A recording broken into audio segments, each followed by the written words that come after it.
Halo para siswa kelas 11, kita bertemu lagi pada konsep esensial biologi dan pada pertemuan kali ini kita akan membicarakan tentang kompetensi dasar sistem sirkulasi atau sistem peredaran darah dan kali ini kita akan membicarakan tentang golongan darah, tes golongan darah dan transfusi darah. Nah, kita mulai yang pertama tentang golongan darah. Tentang golongan darah ada beberapa sistem, ya. Salah satunya adalah sistem ABO, di mana pada sistem ABO ini kita tahu bahwa golongan darah itu dibagi menjadi 4, ya. Golongan darah A, golongan darah B, golongan darah AB, dan golongan darah O. Nah, tentu kita akan berpikir, mengapa golongan darah itu bisa dibedakan menjadi 4? Maka dasar penentuannya adalah adanya aglutinogen tertentu pada sel darah merah dan adanya aglutinin pada plasma darah, ya.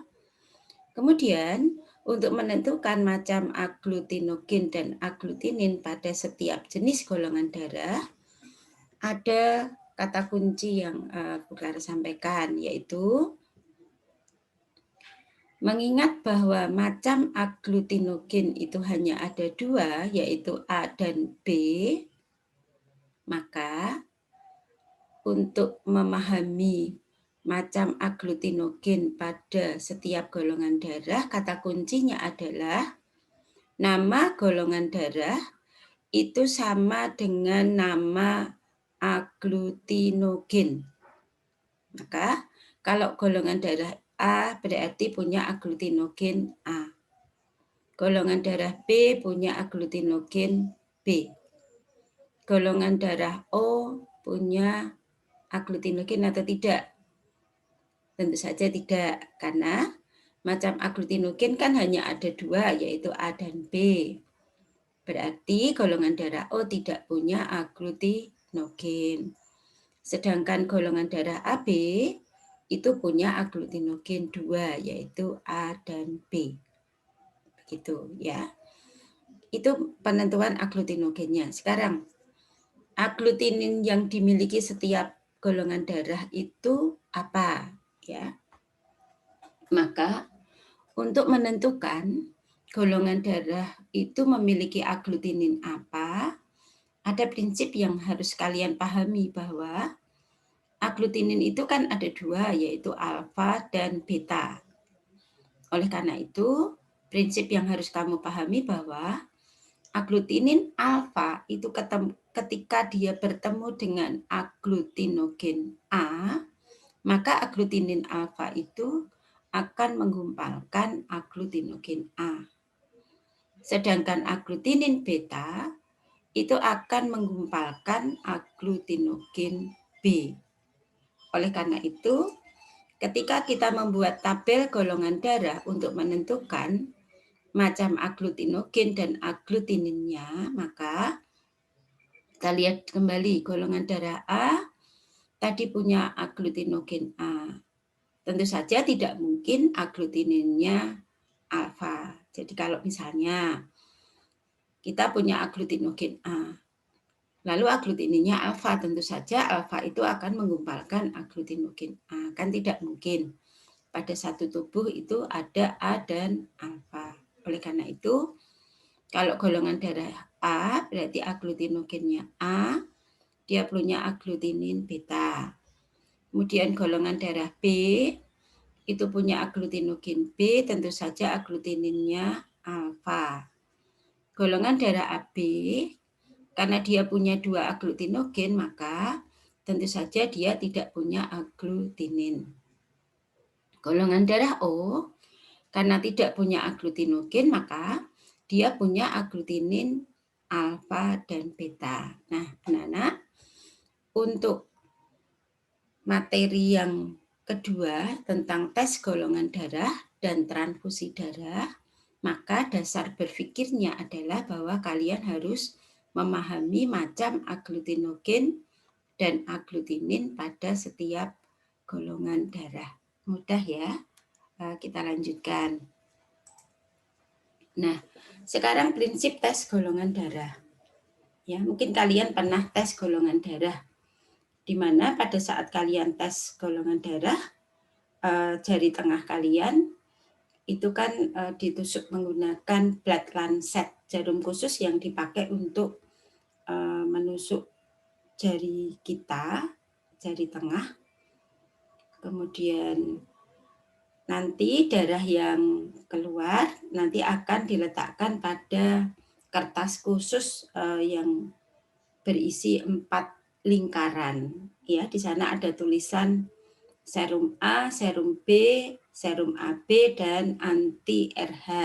Ya, Bu Clara di sini hanya akan membahas 2, yaitu yang serum A dan serum B. Karena nanti dengan 2 ini kita akan sudah bisa menentukan golongan darah A, B, AB, atau O. Ya, maka sekarang kita pahami dulu. Serum A yang nanti diteteskan pada darah yang tadi sudah diletakkan pada kertas khusus tadi, itu sebenarnya berisi apa gitu ya. Serum A itu berisi aglutinin alfa ya. Serum A itu pengertiannya adalah zat anti A. Nah, A itu kan nama aglutinogen. Berarti zat antinya aglutinogen A itu tentu saja adalah aglutinin alfa. Karena konsep awal tadi Bu Clara sudah sampaikan bahwa kalau aglutinin alfa ketemu aglutinogen A, maka aglutinin alfa itu akan menggumpalkan aglutinogen A. Berarti zat antinya A adalah alfa. Kemudian serum B itu berisi zat anti B, anti aglutinogen B, berarti aglutinin beta. Oleh karena itu pada tes golongan darah, jika serum A ini diteteskan pada darah dan darah itu menggumpal, berarti darah itu punya aglutinogen A, karena alfa menggumpalkan A. Kemudian, jika serum B diteteskan pada darah dan darah itu menggumpal, berarti darah itu punya aglutinogen B, karena yang digumpalkan oleh aglutinin beta itu adalah aglutinogen B. Paham ya? Saya lanjutkan. Oleh karena itu, pada tes golongan darah itu jika kita buat tabel ya, maka ketika darah ditetesi serum A menggumpal, plus itu di sini diartikan menggumpal, berarti punya aglutinogen A. Diberi serum B tidak menggumpal, berarti tidak punya aglutinogen B. Nah, di awal tadi Bu Clara sudah sampaikan kalau darah itu mempunyai aglutinogen A saja, berarti golongan darahnya A. Kemudian, jika ditetesi serum A tidak menggumpal, berarti tidak ada aglutinogen A. Ditetesi serum B menggumpal, berarti ada aglutinogen B, berarti golongan darahnya B. Kemudian ketika ditetesi serum A menggumpal, ditetesi serum B menggumpal, berarti dia punya aglutinogen A dan B, maka golongan darahnya AB. Sedangkan jika ditetesi serum A tidak menggumpal, ditetesi serum B tidak menggumpal, berarti tidak memiliki aglutinogen A maupun B, maka golongan darahnya adalah O. Ya, ini juga mudah. Maksudnya Bu Clara mudah adalah ketika kalian memahami macam aglutinogen dan aglutinin pada setiap golongan darah, kemudian kalian menerapkan pemahaman itu pada tes golongan darah, maka itu bukan sesuatu yang sulit. Itu. Kemudian yang ketiga, transfusi darah. Transfusi darah itu apa? Yaitu proses pemberian darah dari donor kepada resipien. Pemberian darah dari donor kepada resipien. Kemudian, pada donor yang diperhatikan adalah agglutinogennya. Jadi nanti misalnya golongan darah itu A. Maka sebagai donor, golongan darah A itu punya agglutinogen apa? Yaitu A. Sedangkan pada resipien yang diperhatikan adalah agglutininnya. Misalnya resipien punya golongan darah A. Berarti dia punya agglutinin beta gitu ya. Nah, kembali ke prinsip bahwa agglutinogen A dapat digumpalkan agglutinin alfa dan agglutinogen B dapat digumpalkan agglutinin beta, maka kita lihat contoh pembahasan transfusi darah. Donornya A dan resipiennya A. Donor A punya agglutinogen A, resipien A punya agglutinin beta. Kesimpulannya apa? Tidak terjadi penggumpalan atau agglutinasi. Ya. Tidak terjadi penggumpalan atau agglutinasi karena apa? Agglutinin beta pada resipien itu tidak dapat menggumpalkan agglutinogen A pada donor. Kemudian yang kedua, donor B, resipien A. Donor memiliki agglutinogen B, resipien A memiliki agglutinogen beta. Maka akan terjadi penggumpalan atau agglutinasi karena agglutinin beta pada resipien dapat menggumpalkan agglutinogen B pada donor. Ya, Clara ulang kenapa terjadi penggumpalan atau agglutinasi karena agglutinin beta pada resipien dapat menggumpalkan agglutinogen B pada donor.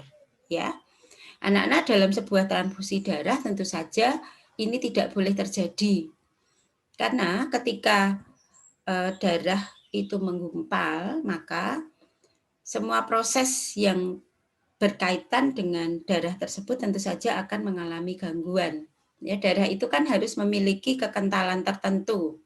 Ya, cairannya tidak boleh menggumpal karena kan darah itu harus beredar melalui peredaran darah, kemudian membawa zat makanan, oksigen, kemudian hormon dan sebagainya dibawa ke sel dan sebaliknya nanti dari sel dia membawa zat-zat sisa hasil ekskresi untuk dibawa ke organ-organ ekskresi untuk diproses. Maka ketika terjadi penggumpalan tentu saja hal itu tidak akan bisa terjadi. Ya, dalam beberapa kasus kesalahan transfusi itu mengakibatkan penderita mengalami koma dan bahkan bisa meninggal dunia. Oleh karena itu transfusi darah harus benar-benar cermat. Kemudian donor O, resipiennya B. Kita ingat kembali, golongan darah O itu tidak punya agglutinogen. Resipien B memiliki agglutinin alfa. Ya, maka dalam kasus ini tidak terjadi penggumpalan atau agglutinasi karena apa? Donor kan tidak punya agglutinogen, sehingga walaupun resipien memiliki agglutinin alfa, maka dia tidak ada zat yang akan digumpalkan oleh agglutinin alfa ini karena golongan darah O tidak punya agglutinogen. Ya, itu. Kemudian contoh yang keempat, donor A, resipiennya AB. Donor A punya agglutinogen A, sedangkan resipien AB tidak punya agglutinin. Kesimpulannya tidak terjadi penggumpalan atau agglutinasi karena apa? Resipien tidak punya agglutinin. Maka agglutinogen yang dimiliki oleh donor itu misalnya agglutinogen A dalam kasus ini tentu saja tidak ada zat yang akan menggumpalkan agglutinogen tersebut. Ya, jadi tidak terjadi penggumpalan darah. Oleh karena itu, kesimpulan yang bisa kita ambil apa? Bahwa golongan darah O kenapa disebut donor universal? Biasanya kalau Bapak Ibu guru memberi pertanyaan, mengapa golongan darah O disebut donor universal. Itu biasanya para siswa menjawab karena dapat diberikan pada semua golongan darah. Ya. Lalu ketika ditanya alasannya, mengapa bisa diberikan ke semua golongan darah? Jawabannya, ya pokoknya kan bisa diberikan pada semua golongan darah. Biasanya jawabannya anak-anak seperti itu. Ya, maka sekarang kalian sudah tahu mengapa bisa diberikan ke semua golongan darah. Ya, karena golongan darah O itu sebagai donor kan dia tidak punya aglutinogen, maka aglutinin apapun yang dimiliki oleh resipien ya tentu saja tidak akan menggumpalkan apapun karena golongan darah O tidak punya aglutinogen.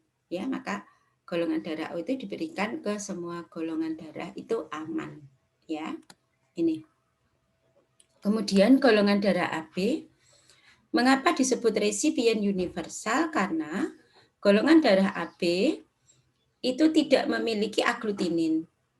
Ya, kalau tidak punya aglutinin berarti donor memiliki aglutinogen A atau B atau AB, tentu saja karena tidak ada aglutinin maka tidak ada zat yang akan menggumpalkan aglutinogen tersebut.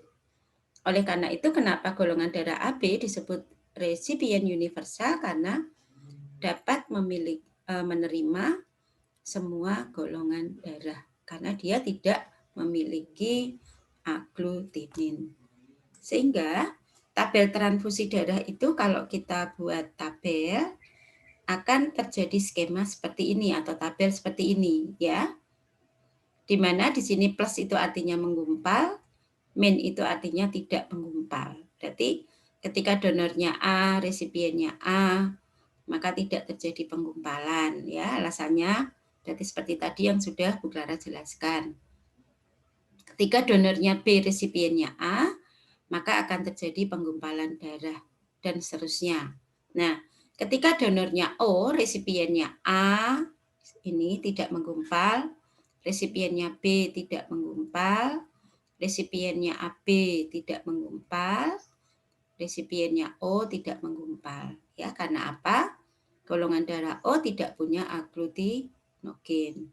Sebaliknya, resipiennya AB ketika dia mendapat donor A tidak menggumpal, donor B tidak menggumpal, donornya AB tidak menggumpal, demikian juga ketika donornya O tidak menggumpal. Hal ini terjadi karena golongan darah AB sebagai resipien dia tidak punya aglutinin. Nah, anak-anak, tentu saja kalian tidak boleh menghafalkan min plus plus min plus min plus min begitu ya, karena tanda ini akan min plus plus min itu kalau urutan golongan darah donor A, B, AB, dan O ya. Resipiennya juga A, B, AB, dan O. Maka ketika sebuah transfusi darah urutannya tidak seperti ini, mungkin ketika ulangan Bapak Ibu guru mengganti urutan, maka ketika kamu menghafalkan ini dan meletakkannya di tabel itu tentu saja jawabannya akan salah. Maka lebih baik kalian memahami prinsip-prinsip yang tadi Bu Clara berikan pada kalian. Supaya kenapa min, kenapa plus itu kalian bisa memberikan alasan yang ilmiah, ya, alasan yang dapat dipahami secara logika tadi. Ya. Demikian anak-anak materi hari ini. Semoga bermanfaat tidak hanya pada pemahaman materi tetapi bermanfaat juga di dalam kehidupan kita.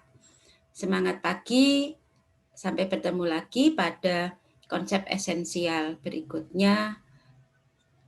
Tuhan memberkati.